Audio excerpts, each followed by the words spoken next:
خو د دې هره خبره زه نه قبلوم. که زما ذهن منله زه به یې قبلوم، که زما ذهن نه منله نو زه نه قبلوم.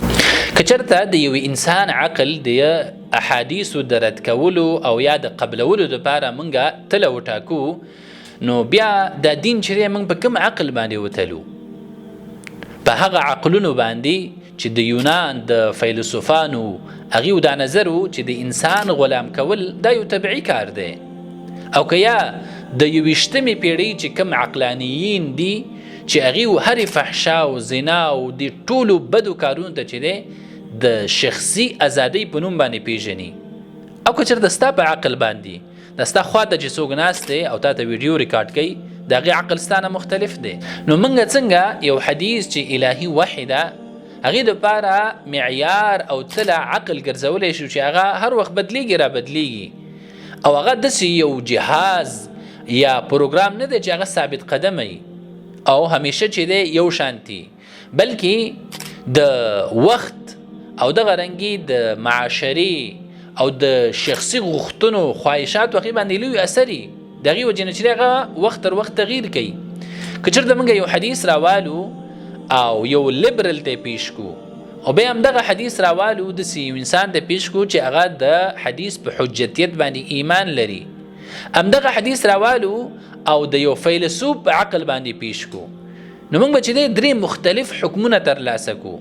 یو به وایي چې دا حدیث صحیح دی، بل به وایي چې نه دا حدیث هغه غلط دی، دریم به وایي چې نه دی کې زما شک دی. نو څنګه موږ یو الهي شی چې هغه وحی ده د هغې دپاره تل او میزان داسې یو شی مقرره و چې هغه ثابت نه دی، هغه بدلیږي را بدلیږي تغییر کوي. ټول عقلونه چې دی هغه یو شانتي نه دي. مثلا یو انسان هغه دا وایي چې دا کار ناممکنه دی، د هغې عقل دا وایي، خو بل انسان وایي نه دا ناممکنه نه دی. نو عقول چې دی هغه خو مختلف دي. نو د چا په عقل باندې به موږ د احادیث تلو؟ د احمد ذهن چې دی هغه یو څه وایي، د محمود عقل هغه بل څه وایي.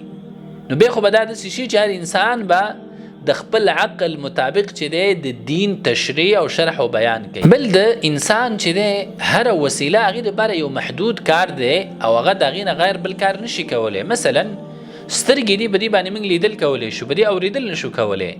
غوږونه دي په هغې باندې موږ اورېدل کوو، هغې باندې یو شی ذوق کولی نشو چې دا خوږ دی دا تریخ دی.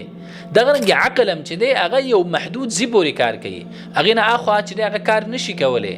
په غیبیاتو کې چې دی عقل هیڅ قسمه دخل نه لري. مثلا یو انسان تا نه پوښتنه وکړه چې د ماښام 3 رکعته مونځ ولې دی، هغې ته به ستا جواب څه عقلاني. او که یو انسان د قیمت د احوالو په باره کې پوښتنه وکړي نو هغې کې به چې دی ستا جواب څه. نو غیبي کارونه چې دی هغه په عقل باندې تلل داسې دي لکه یو انسان چې دی یو شی وزن کوي او هغې دپاره د انجینرۍ یو خطکش راواخلي، نو هغې باندې چې دی یو خط کش کړي. په دې کې ګناه د خطکش نه ده، بلکې د هغه انسان ده چې د هغې دپاره معیار خطا ټاکلی دی. په خطکش باندې چې دی یو شی وزن کیږي نه، بلکې د هغې طول اوږدوالی او پلنوالی چې دی معلومیږي. د وزن دپاره تا ته په کار تله ده چې هغې باندې یو شی وزن کړي.